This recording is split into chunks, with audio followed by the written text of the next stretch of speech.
Sejam bem-vindos todos. Hoje o assunto é sobre psicanálise e leitura de aura. A leitura de aura tem alguns aspectos que cruzam com a psicanálise, porque ela aborda conteúdos do inconsciente. E essa palavra inconsciente, psique, são palavras que vêm da psicanálise. A Adriana Tanés Nogueira escreveu um livro sobre esse tema, esclarecendo o assunto desde a origem da palavra aura, leitura de aura, toda a história, todo o aspecto histórico está no livro. E também foi feito um estudo e uma pesquisa qualitativa, exatamente, com algumas leituras reais, né? Então, mas a pergunta da live é se essa análise realmente pode ser feita pela psicanálise, Adriana. Sim. A resposta a essa pergunta eu vou dar com uma outra pergunta. E eu vou deixar que as pessoas mesma respondam, porque você vai ver. Pode a psicanálise fazer uma análise por exemplo, de uma sala de aula de uma escola Waldorf, da dinâmica que acontece numa sala de aula de uma escola Waldorf, ou de uma escola construtivista, ou no refeitório da escola positivo, né? Do colégio positivo, ou qualquer outro fenômeno humano em que há interação entre pessoas, né? Pode a psicanálise fazer isso?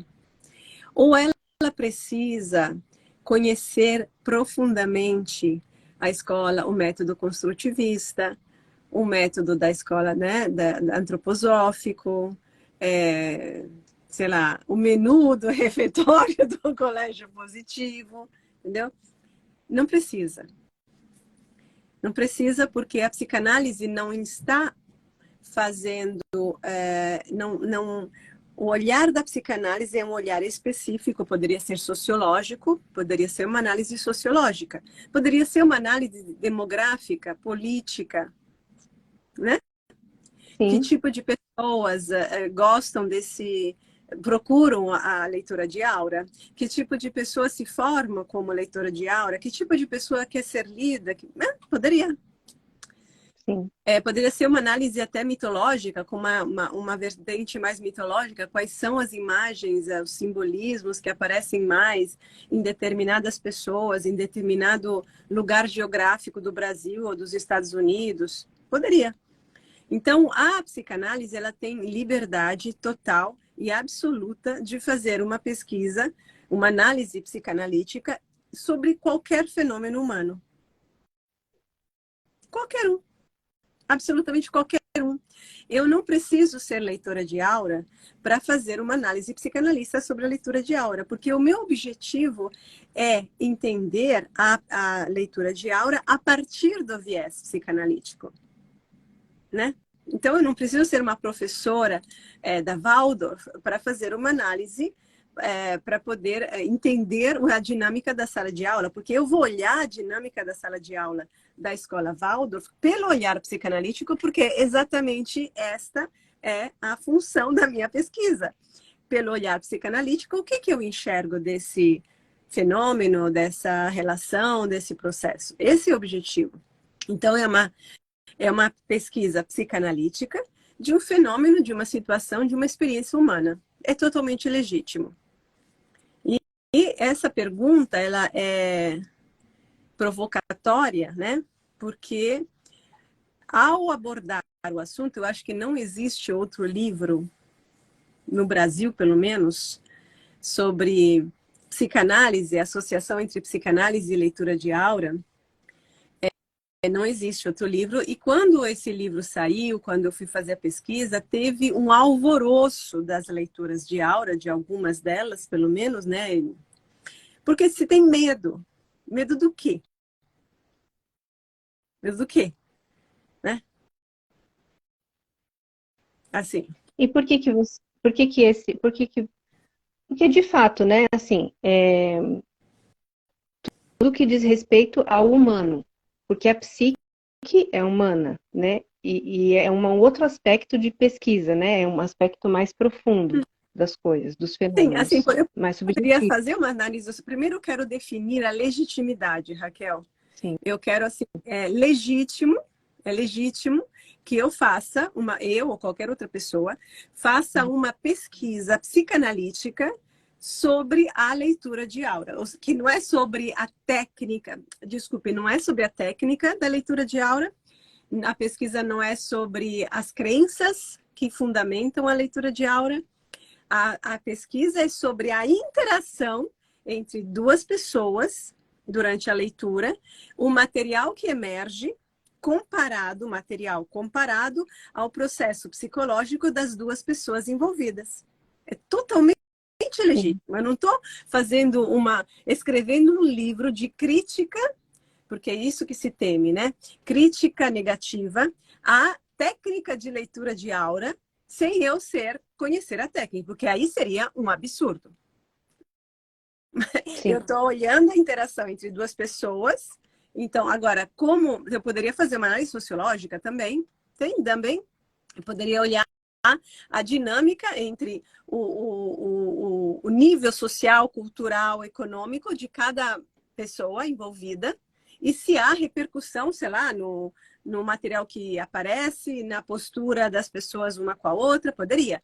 No caso da psicanálise, tem uma conotação ainda mais apropriada, porque a psicanálise, qualquer linha que siga, mas sobretudo junguiana e pós-junguiana, trabalha com o inconsciente, certo?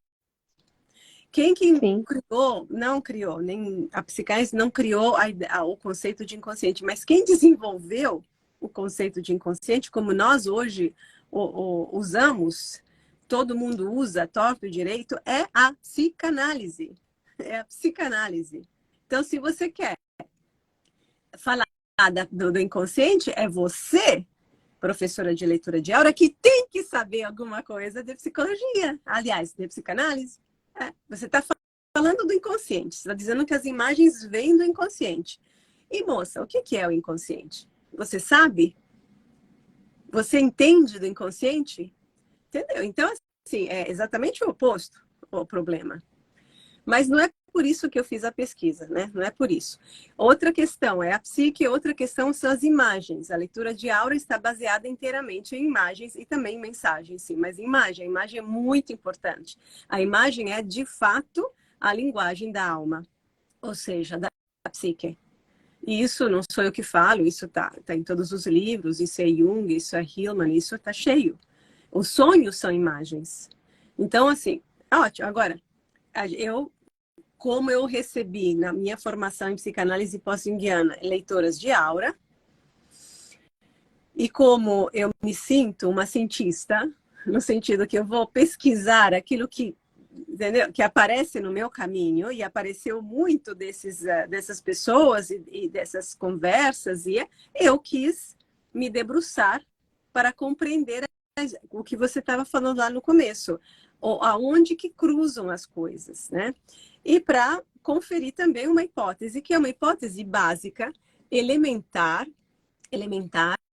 né, de estudante de primeiro ano de psicanálise, mais especificamente, de que existe uma projeção.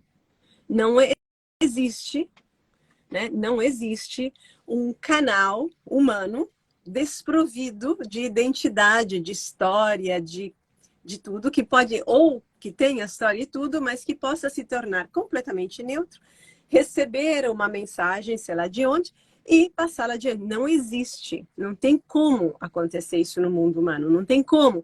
Inclusive, até os evangelhos da Bíblia, entendeu? Do Novo Testamento, são produtos humanos que os teólogos reconhecem, porque cada um dos evangelistas tem uma história, uma abordagem, tem uma identidade, uma profissão até. Então, eles escrevem de forma diferente. Olha, normal isso. Isso aqui é conhecimento banal.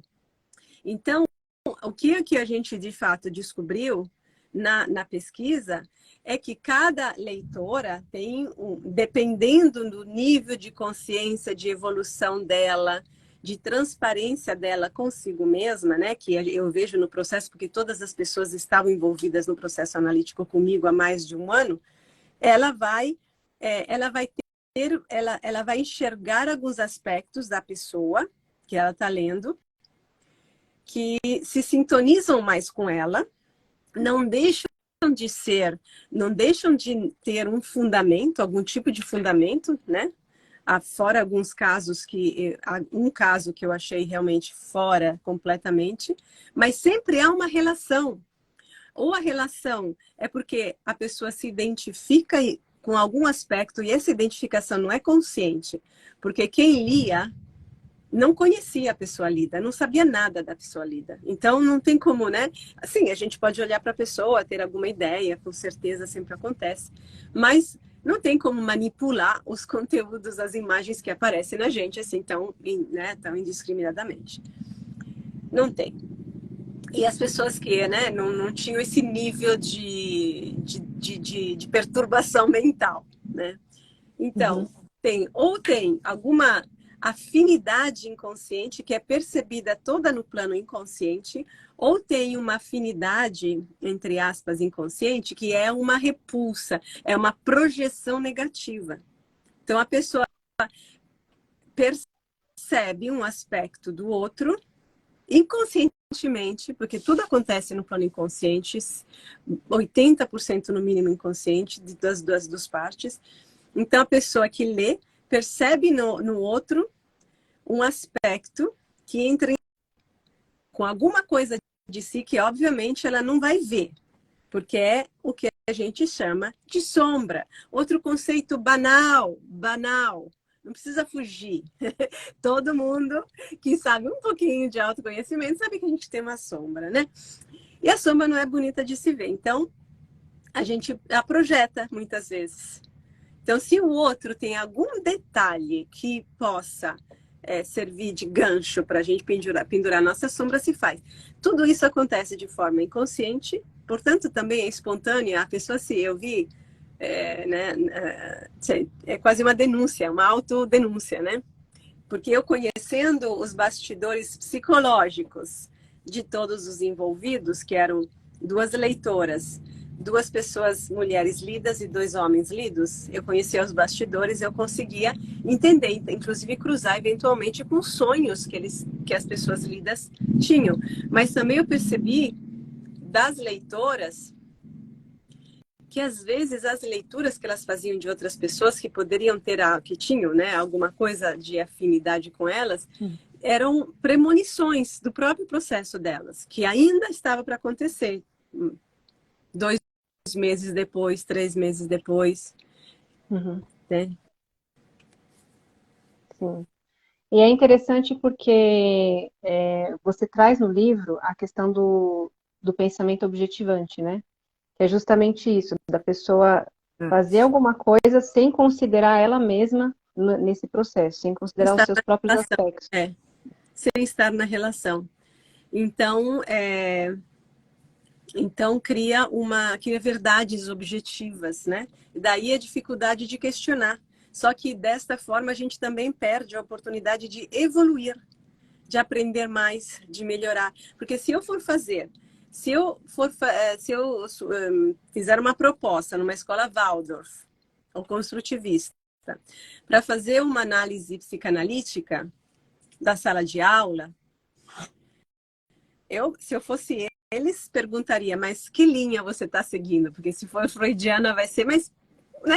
O que o professor, um diretor de escola iria pensar? Por favor, faça, porque assim a gente pode melhorar a nossa atuação. A gente pode, você vai perceber coisas que a gente que está, né, numa outra área não percebe. A gente pode aprimorar a nossa metodologia, a nossa relação com as crianças, ou com os pais, ou no recreio, o que for, né? Então, as pessoas que estão num processo de aprendizado, de desenvolvimento, que querem evoluir, geralmente usam essas pesquisas como métodos, como conhecimento a mais, de um outro ponto de vista, para crescer, para melhorar. Sim. Isso Mas ainda não tem assim, ainda não se tem uma integração, né? Se tem ainda se puxa. tem medo da crítica, tem medo do olhar. do olhar objetivo. E isso acontece porque, diferentemente da sala de aula, Waldorf, construtivista, sei lá o quê, existem crenças que não se querem questionar. Existe uma crença, uma estrutura, né? Uhum. E aí complica. É como questionar, é como, é como se eu propusesse a um pastor se eu posso fazer uma análise psicanalítica, né? Quer dizer, eu não vou pedir licença, eu vou no culto, eu faço uma análise psicanalítica. Ele pode não querer saber. Por quê? Porque ele não quer se olhar, né? Não, porque tem crenças envolvidas, tem uma hierarquia, tem um poder envolvido, tem não é uma a igreja e todas elas não é uma estrutura voltada para o progresso humano, para a gente aprender sempre mais coisas, para a gente desenvolver conhecimento, consciência, aprender mais. Não, é feita para manter crenças e manter no poder as pessoas que são as detentoras, garantidoras das crenças corretas, que é todo o oposto do processo científico, que questiona para poder evoluir, questiona o conhecimento alcançado para poder alcançar novo conhecimento. Sim. E você fala também que no livro, né, sobre a diferença entre acessar o espírito e a aura, porque a aura é justamente aquilo que essa parte que está misturada com a nossa parte material, vamos dizer assim, né? Eu achei interessante, eu não sabia nada dessas coisas. Assim, ao abordar a pesquisa, eu fui fazer uma pesquisa prévia sobre a aura, sobre a palavra auras, e eu descobri, porque eu não conhecia antes isso, que a aura é uma figura mitológica e ela tem uma história. E essa história envolve ela lutar contra se misturar com a matéria, porque a matéria é pesada, a matéria é suja, a matéria é escura, né? Porque ela queria só ficar no espírito, mas a dimensão da aura é esse lugar que fica entre o espírito puro, né? Isso mitologicamente falando, e a matéria. E eu acho que é o corpo, que é a nossa identidade, que é a nossa dimensão, né, humana e específica, concreta. Eu achei a mitologia, como sempre, muito apropriada, porque Sim, ela está dizendo, inclusive a aura na mitologia, ela se debate, né? Ela não quer de jeito nenhum se mesclar e se macular com o corpo, com a dimensão humana.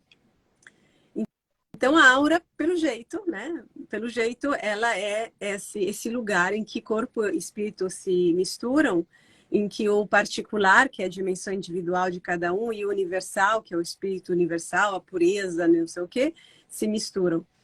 Então, e é nesse lugar, nesse campo, em que se encontra, né, ou que de onde surge a leitura de aura. Então, ela vai carregar elementos pessoais, inevitavelmente. Agora, ficando na psicanálise e ficando no bom senso de qualquer pessoa que pense um pouco objetivamente, não precisamos nem de mitologia para saber que qualquer conhecimento humano, qualquer coisa que vier da gente, carrega um pedaço da gente. exatamente. A gente, o fundamental é que a gente não se exclua das coisas, né? Das experiências. Não se exclua, porque senão essa exclusão, essa busca por uma pureza, é exatamente o dilema mitológico da figura da Aura, que não queria se entregar ao destino dela, que é estar próximo dessa humanidade, dessa materialidade, dessa corporeidade, que é ambígua, que é pesada, que é complexa, que, enfim. Mas é isso que nós somos. Agora, como a leitura de aula, pelo que né, se sabe, surgiu como uma canalização, né, então você tem que o humano ele canaliza, é um processo entre a canalização e alguma outra coisa, né? A leitura de aura, porque você canaliza. Mas aí, de onde vem essas coisas? E depois se fala de inconsciente, vem do inconsciente. No inconsciente pode também ter o Espírito Santo, né? Pode ter o demônio, pode ter tudo. O inconsciente é inconsciente. Mas aí você tem que também poder, porque a própria leitura de aura é um terreno ambíguo e também interessante por isso mesmo, entre a canalização pura, aquela de uma médium, e uma psicoterapia, né? Mas assim, e trabalhe com imagens que vêm da leitora. Então, basicamente, a minha conclusão é que é interessante porque a leitora, ela canaliza, ela se conecta inconscientemente com o inconsciente da pessoa lida. Ela não sabe o que vai encontrar, ninguém sabe, né? Ela se conecta. E aí ela recebe um sonho, é como se fosse um sonho. Ela sonha o sonho do outro, que porém passa por ela. Portanto, por como ela é, por quem ela é, para as questões que ela tem. Provavelmente ela pode fazer a leitura da mesma pessoa em dois momentos diferentes. Não só a pessoa está mudada, ela está mudada, né? E então é como um sonho e carrega imagens simbólicas e a outra pessoa vai receber. Então tem uma passagem intermediária que no mundo onírico não tem, porque o sonho chega diretamente para nós, né? Sim.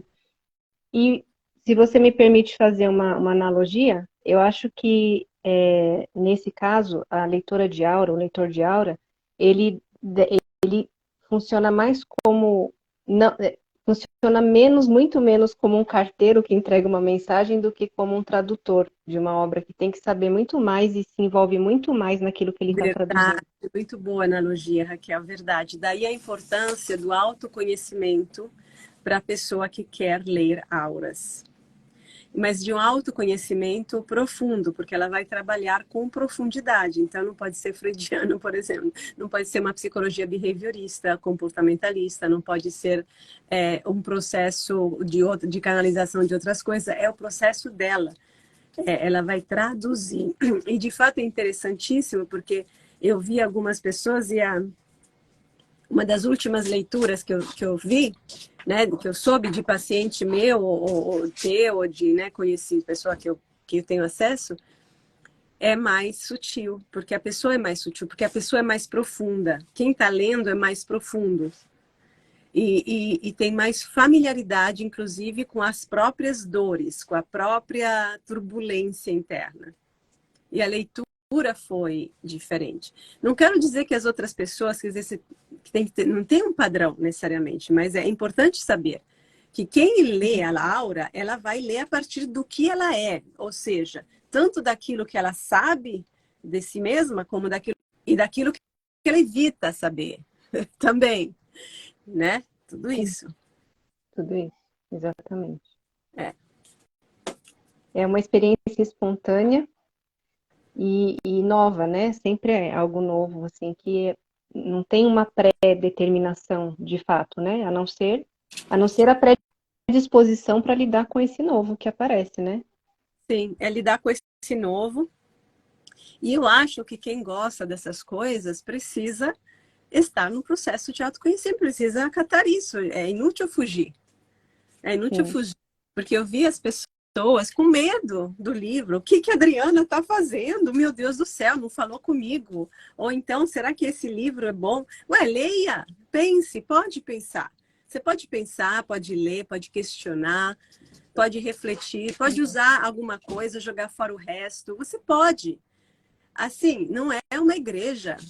E se tem uma coisa que eu sou contra, são igrejas, porque impedem o desenvolvimento do pensamento, portanto, da tua consciência, portanto, do teu desenvolvimento pessoal. Você quer melhorar, você quer fazer uma coisa melhor? Experimente, observe. Inclusive, no final do livro, eu dou dicas sobre como melhorar a leitura de aula, como melhorar a formação.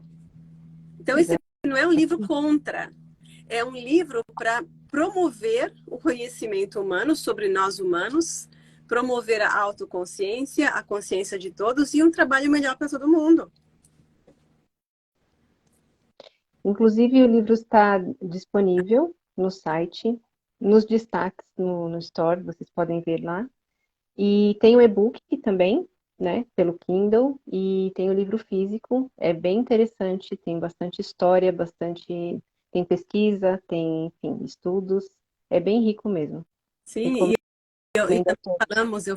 eu falo sobre um pouco sobre a história, né, como surgiu a Sim, leitura de aura, né, historicamente, e sobre essa abordagem, né, do método objetivante, que olha para o objeto, no caso seria a pessoa, como se quem estivesse olhando não tivesse nada a ver com a coisa. Como se fosse olhar para uma pedra, não tem nada a ver comigo. Não, gente, tem. Um, porque somos humanos. Dois, porque tem inconsciente. Vocês não estão falando do inconsciente? Então, vamos, bem-vindos ao mundo do inconsciente. Então, o consciente funciona assim. Estamos todos mergulhados na mesma água. A água é o inconsciente. A água é extremamente contagiosa, né? Tudo que tem na água se contamina imediatamente. Então, se você está de mau humor e você tem um elefante branco na tua sala que você não quer ver, querida, isso vai aparecer na tua leitura de aura, vai aparecer no teu atendimento. De uma forma ou de outra vai aparecer. Se você quiser, eu te provo também. Se você me permitir analisar o que está acontecendo, eu provo. É simples, é muito matemático isso. A gente tem que parar de achar que alguma coisa que a gente faça não passe por nós. Até as teorias científicas. Por que que Freud fez assim, Jung fez assado, e Montefoschi fez de outra forma, e eu faço de outra forma? Todo mundo é normal, é normal, é normal. exatamente. Estamos no mundo humano e mesmo que você tenha alguma relação com entidades e com tudo, continua sendo humano. E você tem que ter a humildade, se você quer fazer um bom trabalho, de estar em perpétuo processo de educação continuada, de autoconhecimento, de aprimoramento. Isso vale, é mais importante do que o dinheiro que você faz, do que o poder que você ganha ou perde. Se você quer ser uma pessoa do bem e uma pessoa que faz um trabalho e passa para os outros coisas boas que ajudem o mundo, certo? Certo, Ah, exatamente. meu Deus. E é interessante o livro porque a pessoa também pode olhar o viés da leitura de aura também como outros tipos de ferramenta, né? Que funcionam, leitura, como uma leitura de carta, por exemplo, também funciona com imagens, né? A Sim. pessoa pode trazer isso para outros tipos de terapia Pois é, para mas poder ter seria esse interessante parâmetro. fazer, né? Uma análise psicanalítica da leitura de carta. Quem lê, o momento de quem lê, né? O momento de Sim, vida de quem lê, o nível de conhecimento, de experiência, mas o momento de vida, o que está acontecendo dentro dela, os sonhos que ela tem na noite anterior. Ah, inclusive, a gente recolheu sonhos, né, na leitura, no livro. A gente fez questionários, né? Tem um questionário antes para a leitora, para a pessoa lida, antes da leitura, depois de um mês da leitura. Enfim, eu tentei fazer um trabalho sério, um trabalho com base científica, uma pesquisa qualitativa, e eu tenho completo, total, absoluto direito de fazer uma pesquisa psicanalítica sem ser uma leitora de aura, porque eu não estou fazendo uma crítica, não estou escrevendo uma crítica técnica de leitura de aura. Tá? Eu estou escrevendo um livro sobre o fenômeno da leitura que envolve duas pessoas e eu quero saber o que a pessoa que lê fala tem a ver com o processo psicológico de quem recebe a leitura e com o processo psicológico da pessoa que está dando a leitura. É isso que me interessa. Né? É isso que espelha esse processo. Tá bom? tá certo, Adriana. Então, Tá bom. se a gente não tem mais perguntas, eu acho que quem quiser deixar escrito também, pode ficar à vontade. E o livro, conforme eu falei, está lá no link da bio, tá? Ou no site. Fiquem à vontade para acessar lá, tá Ah, bom? tá bom. Um beijo a Obrigada, todos. Adriana. Um beijo para você, Raquel. Até quinta-feira que vem. Até segunda, aliás, né? Até segunda. Um beijo. Até. Beijo.